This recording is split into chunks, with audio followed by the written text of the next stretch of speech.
Claude Pinault est là grâce à Cécile Neuville, qui a littéralement flashé sur Claude. Chers amis, bonjour. Bonjour.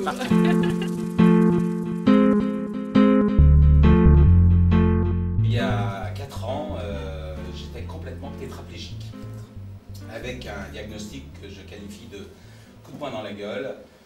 Le chef de la neurologie d'Orléans, puisque j'habite à Orléans, m'a dit que plus jamais je ne remarcherai de ma vie. Comme tous les Guillain-Barré, suite à une infection mal soignée, le système immunitaire confond le virus, pour lequel il est fait pour détruire le virus, avec la gaine de myéline qui entoure les nerfs. Plus de myéline, plus d'électricité qui commande les muscles, et en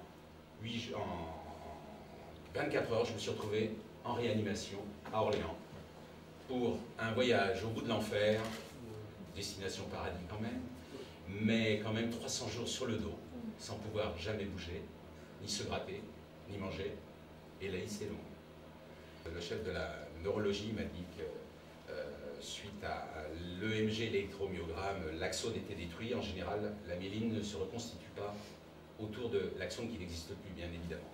Et cependant, je suis là. Pourquoi? La réponse est dans mon livre. Nous venons d'animer une conférence sur retrouver le plaisir de vivre avec soi-même. Et donc Claude nous a fait la joie de partager son expérience aujourd'hui. Donc Claude Pinault. Qui est-ce? Patient professionnel, Voilà. 14 mois d'hospitalisation extraordinaire, un parcours atypique suite à un Guillain-Barré. Aujourd'hui, sans trucage, je suis debout. C'était il y a... Et avec le sourire. Et voilà, avec le sourire. Pourquoi? Alors, je vais vous donner un secret. Il faut vouloir. Le vouloir, c'est le pouvoir. Vraiment, tout est dans la tête. Tout est dans la tête, quoi. Il faut booster l'effet placebo. Le positivisme, c'est vraiment une action incroyable. Le négatif, on sait que ça marche. Hein. Grâce au négatif, les gens se rendent malades. Certains perdent les cheveux, même moi. Ma femme s'approche en disant: vous avez l'air de... Qu'est-ce qui se passe? Vous savez, mon mari est un ancien sportif de bon niveau, il va avoir la pêche, il va, avec des kinés, il va se remettre debout. Qu'est-ce que ça a l'air grave? Et en fait, il lui a dit, je ne sais pas s'il a dit ma pauvre dame, mais peut-être. Il a dit: mais vous n'avez l'air de ne pas comprendre, madame. L'axone est touché, il pourrait y avoir 15 kinés au-dessous de lui. Quand il n'y a plus de jus, il n'y a plus de jus. Malheureusement, il va falloir qu'il admette qu'il sera tétraplégique à vie. La myéline et les nerfs moteurs sont touchés, et bien tout cet influx nerveux déborde sur les nerfs sensitifs. Et alors là, c'est des douleurs carnassières, c'est des sensations incroyables, dures, j'avais l'impression d'être bouffé par des chiens. Comment j'ai fait pour me sortir de ces douleurs? Je l'applique maintenant au quotidien, puisque là aujourd'hui je suis devant vous, mais j'ai l'impression d'avoir 2 gants en caoutchouc remplis de sable urticant. J'ai les jambes exactement de la même manière, et pourtant, je suis le plus heureux des hommes. Parce qu'il y a tellement de choses positives dans la vie, que si on se raccroche à tout ce qui est positif, vraiment, ça recule, on va dire, l'inacceptable. Si on se bat contre la douleur, forcément on en prend tout le temps, et en fait on met en conscience toutes ces douleurs, et alors c'est pire, ça enfle, c'est une bulle incroyable qui gonfle. Donc, en fait, il faut la négliger, la douleur, il faut la snobber. Même aujourd'hui, lorsque je suis dans des salons du livre et autres, forcément j'attire des gens qui ont des douleurs de temps en temps, qui me disent: j'ai lu votre bouquin, etc. C'est incroyable comme vous avez fait. Moi-même d'ailleurs, j'ai beaucoup de douleurs, mais alors je sais pas, j'y arrive pas, parce que quand il pleut, ça me fait mal là, quand il fait chaud, ça me fait ça. Et puis je dis: d'abord, je suis pas un gourou, mais là vous vous rendez pas compte que vous faites du mal à vous. Plus vous parlez de vos douleurs, plus vous rentrez dedans, mais c'est l'inverse. Le début de mon livre, c'est heureux.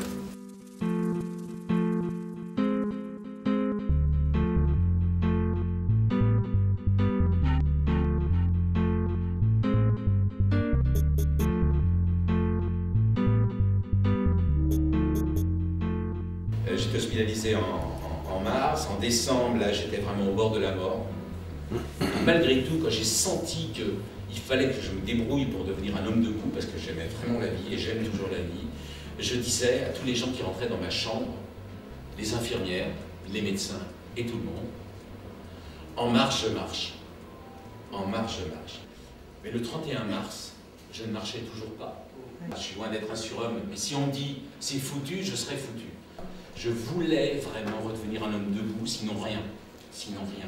Il faut être actif de sa maladie. Il faut être c'est moi le décideur. Quelque part, la tétraplégie est forcément un gros coup de poing dans la gueule. C'est la chose la pire. On est enfermé dans le bocal de son corps, c'est pour ça que je l'ai appelé le syndrome du bocal.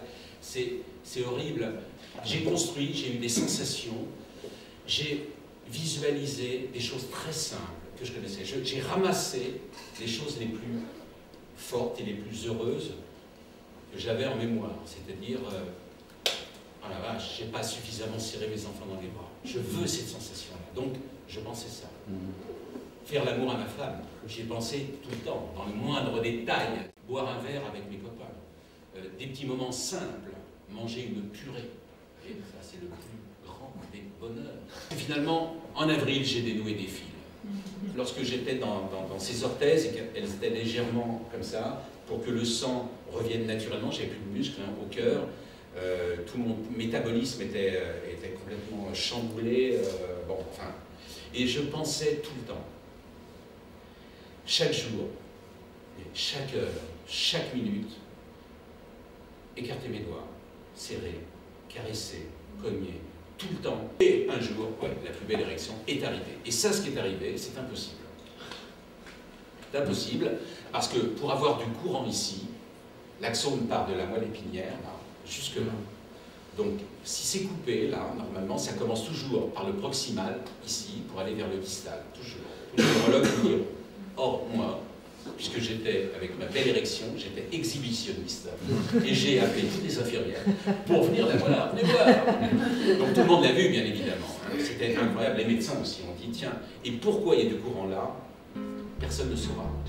J'ai boosté, en fait, l'effet placebo. Ouais, en fait, j'étais positif le plus. Plus tu l'as imaginé, plus ça a pu devenir possible dans ta tête, et plus ton corps l'a interprété comme si c'était possible et vrai. Et comme tu disais, la fonction crée l'organe, et c'est devenu de la réalité, puisque maintenant tu bouges, alors que scientifiquement, si on devait étudier ton corps, c'est pas possible. Voilà, oui, je suis là, je l'ai voulu tellement fort, je l'ai cultivé. En fait, le vouloir, c'est le pouvoir. J'en suis persuadé. Je veux, je peux, on peut faire tellement de choses. Il faut fractionner en fait les difficultés. Et s'il y a un truc tellement énorme à gravir, bah, attendez, commencez par la première marche, des petites choses simples.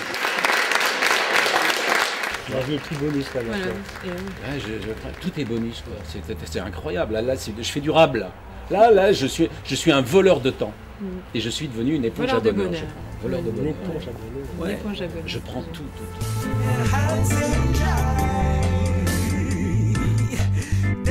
Alors, faut que je dise quoi? Que mon livre est extraordinaire. Vous allez voir, vous allez puiser de l'énergie, du positivisme comme c'est pas possible. Coupez.